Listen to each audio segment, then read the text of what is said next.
Nous sommes à l'ouest de l'Écosse, dans l'archipel des Hébrides. Ici, à Iona, une île de 5 km², se trouve l'origine de la nation écossaise et aussi le tombeau d'un personnage que Shakespeare a rendu célèbre, Macbeth. Comme en témoigne cette croix celtique, c'est aussi ici que se trouvent les racines du christianisme dans le pays.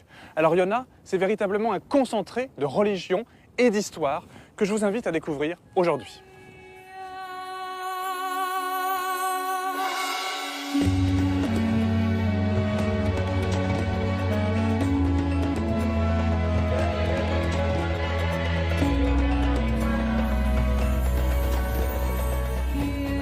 Mon nom est Philippe Charlier. Je suis médecin légiste, anthropologue et historien. À travers des lieux magiques et des rites vivants, je vous emmène à la découverte des grands mythes de l'humanité.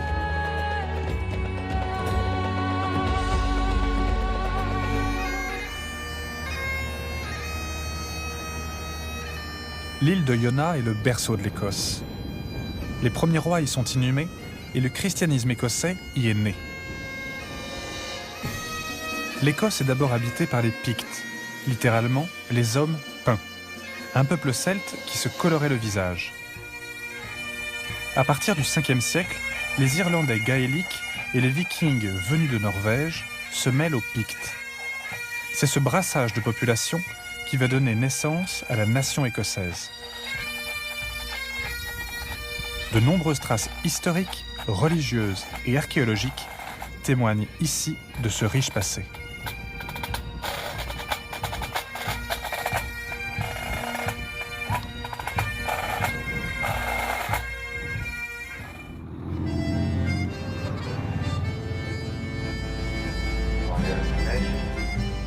L'île de Iona se mérite. De voiture en ferry, il me faudra une journée entière pour l'atteindre.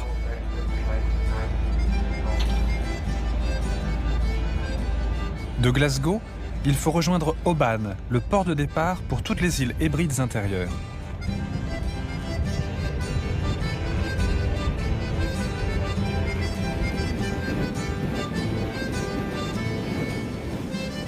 On voit ici quantité de fjords, on les appelle des lochs. C'est un mot qui vient du gaélique. Ça correspond soit à des étendues de mer à l'intérieur des terres, soit à d'immenses lacs pouvant faire jusqu'à une 50aine de kilomètres. Le plus célèbre, bien entendu, c'est le Loch Ness.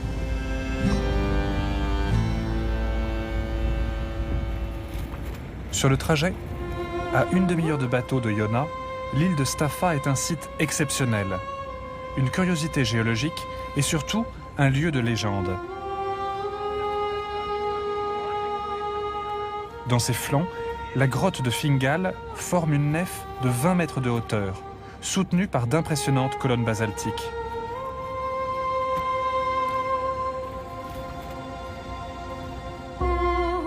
L'île raconte l'arrivée du peuple gaélique en Écosse. Le géant Fingal, héros de la mythologie irlandaise, aurait construit un escalier de basalte pour se rendre d'Irlande en Écosse. Il a laissé son nom à ce site, la grotte de Fingal.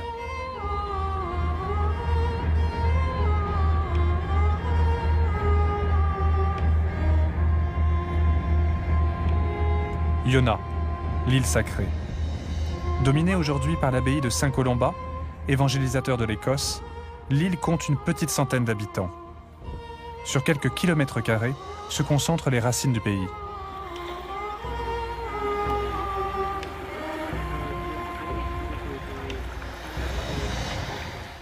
Pour m'accompagner sur l'île de Iona, mieux connaître son histoire et son passé, j'ai choisi Cécile de Hohenlohe. Bonjour Cécile. Bonjour Philippe. Ravi de vous rencontrer. Enchantée. Vous êtes en fait ici chez vous presque, puisque vous descendez par votre mère des rois d'Écosse. Est-ce que c'est un retour aux sources? Est-ce que c'est une quête familiale? Oui, c'est un peu une quête familiale, une quête personnelle, de retrouver un peu mes ancêtres. Car je descends de ces rois ici, apparemment des deux côtés, mon père aussi. Également. Et c'est la première fois que je me rends ici sur cette île pour découvrir un peu mes racines. Et vous n'êtes pas insensible aussi à son côté sacré et spirituel, En j'imagine? effet, tout à fait. Bah, écoutez, on va essayer de voir ce qui se cache derrière toutes ces vieilles pierres et cette lande. Formidable. Allons-y. Cécile, princesse de Hohenlohe-Langenburg, est la petite nièce de la reine Elisabeth II. Elle descend des souverains d'Angleterre et d'Écosse, même si pour prétendre au trône du Royaume-Uni, il lui faudrait éliminer près de 158 prétendants. Avant un éventuel coup d'État, elle va m'aider à faire connaissance avec les premiers souverains du pays, ses ancêtres. Nous nous rendons à l'extrémité la plus sauvage de l'île, là où tout a commencé avec l'arrivée d'un moine venu d'Irlande, Saint Colomba.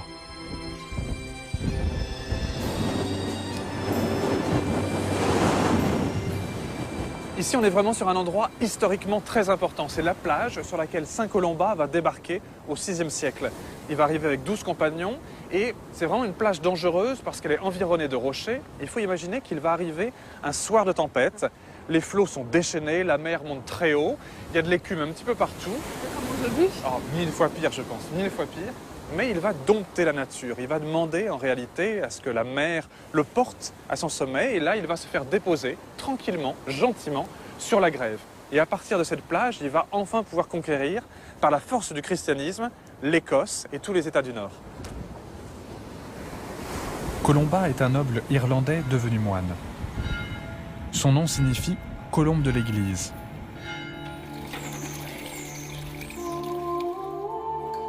Il établit un nouvel ordre monastique et va fonder sur Iona l'abbaye qui porte aujourd'hui son nom. Elle deviendra le centre évangélisateur de tout le pays.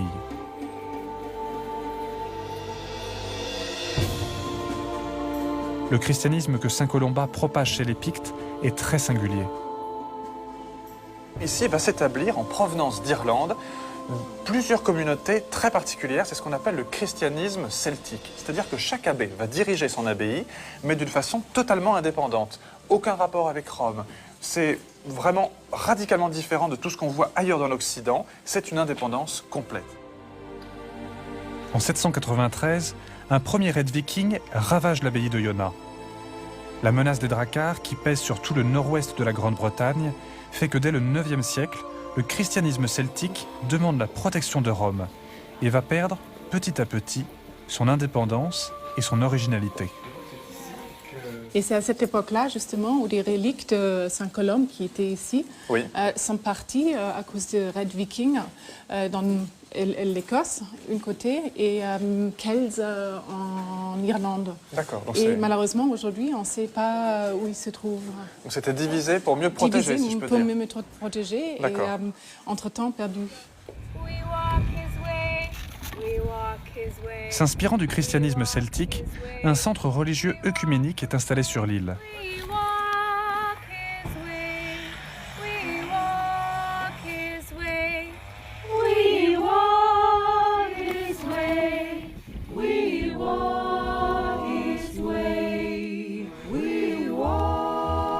Fondée en 1938 par George MacLeod, un pasteur issu du fameux clan du même nom, la communauté d'Iona accueille ici des pèlerins du monde entier.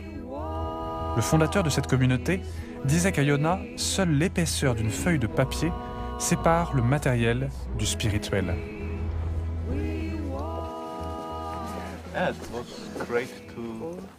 Excusez-moi, est-ce que vous êtes des pèlerins? Yes. Great. And where are you coming Génial. from? Et d'où venez-vous? Édimbourg. You are from Écosse. Scotland. Écosse. Okay. You are from Scotland Écosse too? aussi? Écosse aussi, oui. D'Allemagne. Allemagne? Je viens d'Angleterre. Angleterre? D'Allemagne. Allemagne. Why are you here exactly? Pourquoi êtes-vous ici exactement? Je suis venue en voyage pour me reposer et pour non seulement penser à moi, mais aussi à ma place dans l'Église, pour prendre du recul et trouver un moment de paix et de tranquillité. And you? Et vous, depuis combien de temps venez-vous ici? Je suis venue une première fois il y a 14 ans, sans espérer rien de particulier. Mais ce voyage a été un grand choc pour moi. Simplement partager avec d'autres la beauté de l'île, son histoire, la paix qui règne ici. Et surtout la vie partagée avec la communauté pendant une semaine. 50 étrangers arrivant un samedi et formant très vite une communauté. Travaillant ensemble, priant ensemble, chantant et riant ensemble. Sleeping together? Dormant ensemble aussi? Non, Nous partagions tout et ce fut une expérience extraordinaire. J'ai une vie très stressante et ici, j'ai pu me ressourcer et recharger mes batteries et ramener avec moi un peu de la magie de cette île pour la partager avec d'autres. Et vous, quel est votre métier? Je suis aumônier dans un hôpital au centre de l'Angleterre. La première fois que je suis venue sur l'île, j'étais à l'aumônerie de l'université. La communauté de Iona diffuse un enseignement extraordinaire, une liturgie, des chants. Donc je suis venue une première fois avec un groupe d'étudiants pour intégrer la communauté et je suis ensuite revenue de nombreuses années. Et c'est pareil à l'hôpital? Non, Vous pouvez venir ici aussi avec des patients? non, C'est dommage. c'est vraiment dommage. Mais peut-être que vous pouvez apporter un petit peu de Iona à l'hôpital. Oui, exactement. Et vous, par exemple, qu'est-ce que vous venez chercher ici?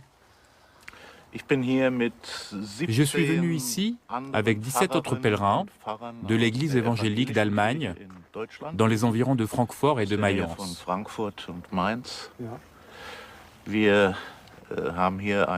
Nous avons une sorte de collège pastoral et notre thème est spiritualité et responsabilité.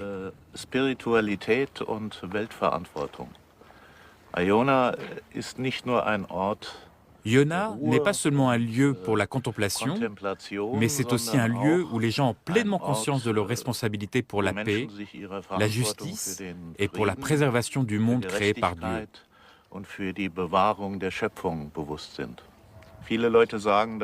Beaucoup disent qu'ici, à Iona, le ciel et la terre sont très proches, que c'est un lieu d'inspiration particulière. On le ressent vraiment quand on vit ici, même si c'est juste pour une semaine. Si Iona est un lieu d'inspiration spirituelle et d'histoire, c'est aussi une terre de récits fantastiques. Une légende raconte que sur cette plage du nord de l'île, arriva un jour une femme poisson. Elle venait implorer un jeune moine, disciple de saint Colomba, d'intercéder auprès de Dieu afin qu'elle devienne femme tout court. Mais le jeune moine, dont elle était amoureuse, refusa net. Avant de disparaître définitivement dans les flots glacés de la mer, la sirène versa tant de larmes que la plage en fut couverte.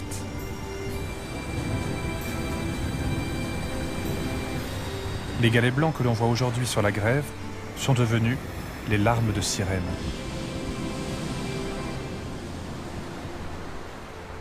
D'autres légendes peuplent les pierres ancestrales de Iona, ce qui fait de l'île un véritable sanctuaire. Je retrouve Cécile près de la chapelle Saint-Oran.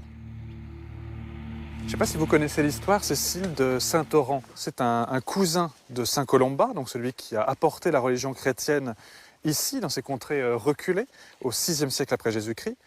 Et donc Saint-Oran a voulu sanctifier, sacraliser littéralement la terre de ce cimetière qu'on foule en ce moment. Et du coup, il s'est fait enterrer vivant. Et quelques jours plus tard, les moines du monastère vont le retrouver, ils vont l'exhumer. Il n'est toujours pas mort, quand même assez coriace. Et Saint-Oran va raconter qu'il est allé aux enfers, qu'il a visité cet endroit, et finalement, c'est si grave. C'est pas si grave, c'est pas sympathique non plus, mais c'est quand même assez fréquentable.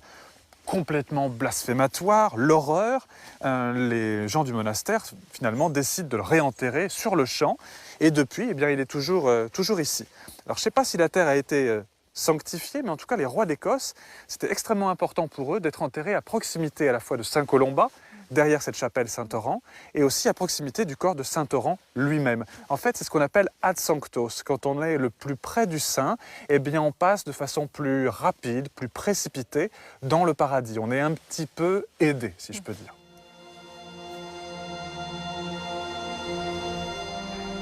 Du 9e au 11e siècle, les premiers rois d'Écosse se font inhumer sur l'île sacrée. Plus précisément, dans ce tout petit cimetière, le Relig Odrhain. Cécile y retrouve ses ancêtres. De nombreuses pierres tombales ont été déplacées ou mises à l'abri. Les noms ont disparu, effacés par les intempéries et le temps. Impossible pour Cécile de savoir où sont exactement les sépultures de ses lointains parents. Alors ici, Cécile, on est dans un minuscule cimetière qui jouxte vraiment l'abbaye. Alors il y a quoi, une soixantaine de tombes à peu près, qui sont celles des anciens rois à la fois d'Écosse, de Norvège, mais aussi d'Irlande. Donc ici, il y a forcément, fatalement, plusieurs de vos ancêtres. Est-ce que vous pouvez nous rappeler quels ont été les fondateurs de cette dynastie d'Écosse?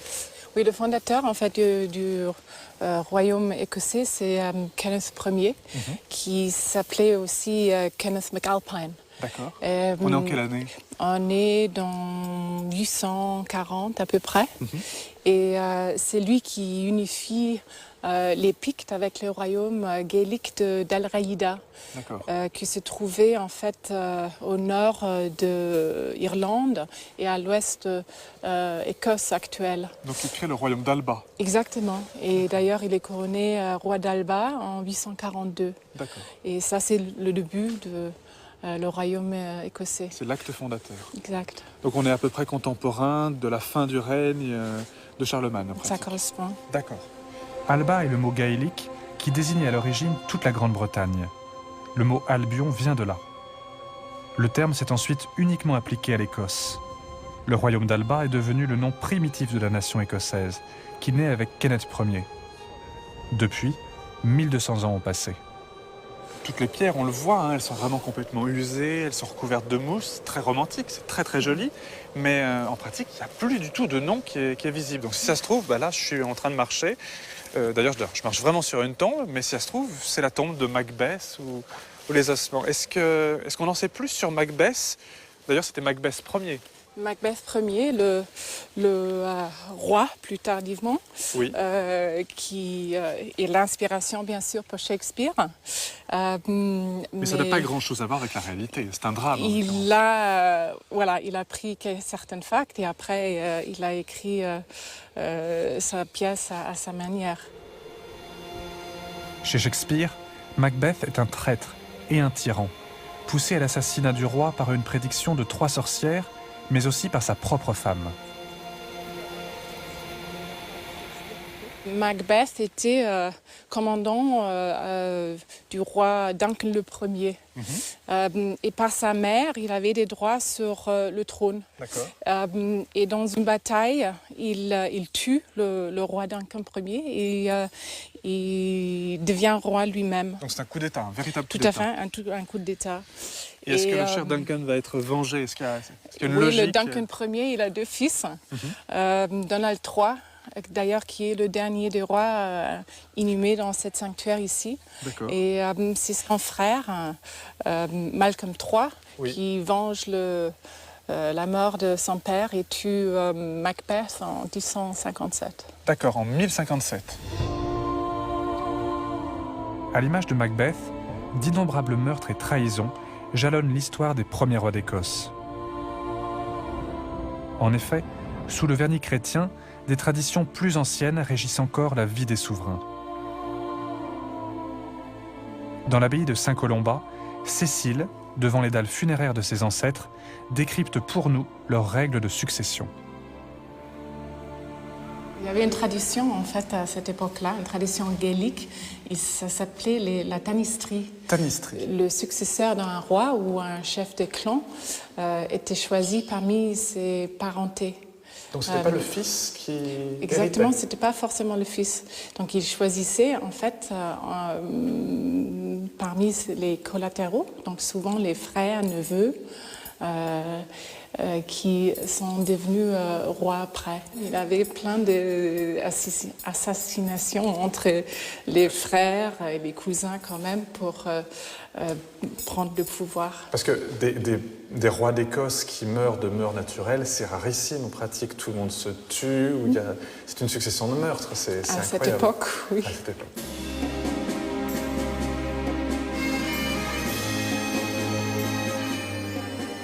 L'église de l'abbaye a subi de nombreuses transformations depuis l'an 1000. Il ne reste presque rien du bâtiment primitif. Jerry Doherty travaille à la conservation du site. Les bâtiments étaient très différents. C'était tout petit. Là où nous sommes actuellement, c'est l'abbaye bénédictine. Cela commence en 1203. Elle a été agrandie au XIVe et XVe siècle. Donc, nous marchons à travers un bâtiment du XVe siècle.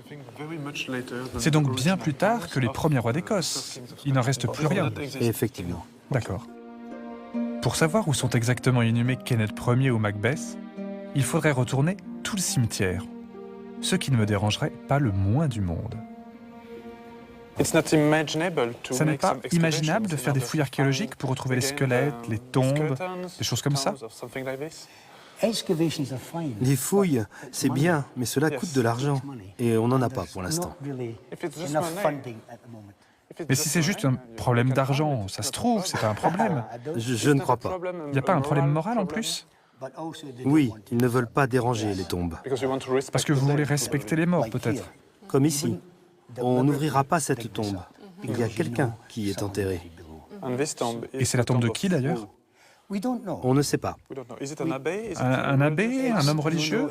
Non, non, c'est un chef, un guerrier. Et vous pouvez voir les supports qui soutenaient une plaque de cuivre. Comme le cuivre a disparu, on ne sait pas. Mais la forme du casque, l'épée ici, tout ça date de la fin du XIVe siècle. Mais c'est tout ce que je peux vous dire.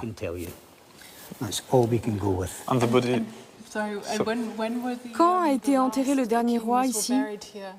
C'est Malcolm III, je crois. Oui, Malcolm Cornwall.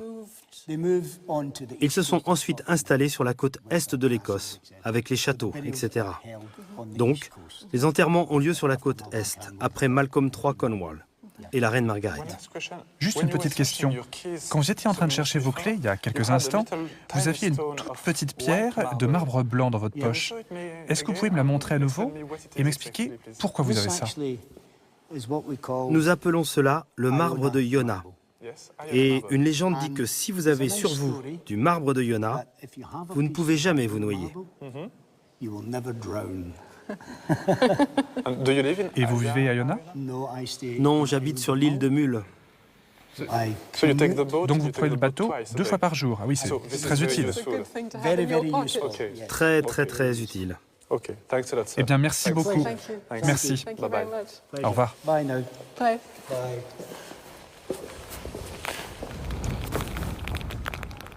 Oh là, le mauvais temps est arrivé. Ça change vite. Ah mais ça c'est un vrai temps d'Écosse pour le coup.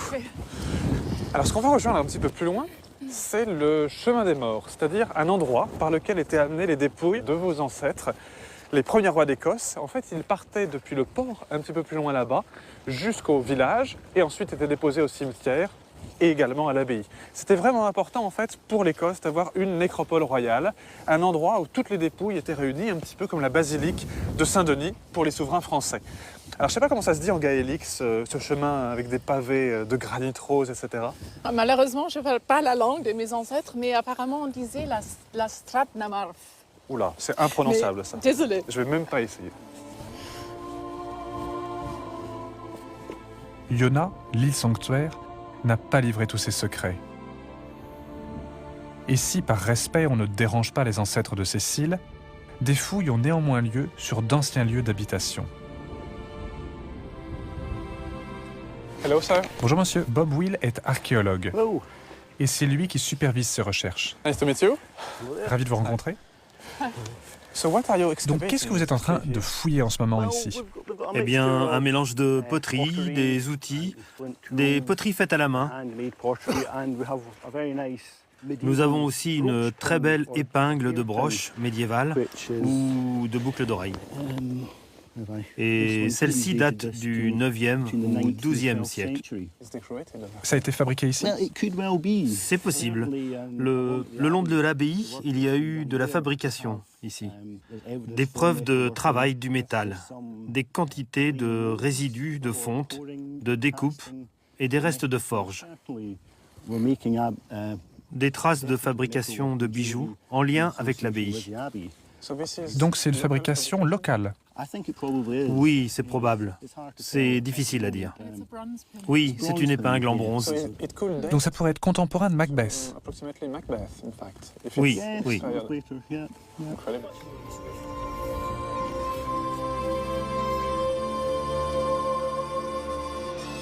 il n'y a plus droit d'Écosse. Révolution civile, affrontements religieux et rattachement à l'Angleterre en 1707 vont lentement plonger Iona dans l'oubli. Les croix sont brisées, le monastère incendié, et l'île devient presque déserte.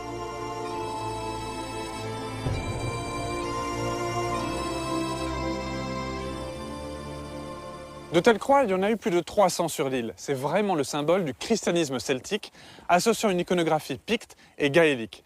Celle-ci, la croix de Macléane, date de 1515. Elle est donc contemporaine de François Ier. Alors, pendant tout le Moyen-Âge, on va ériger de telles croix dressées, mais ce qui va vraiment signer leur arrêt de mort, c'est la Réforme, qui n'aura de cesse de les jeter à terre. C'est sur ce symbole de Iona que nous quittons son territoire.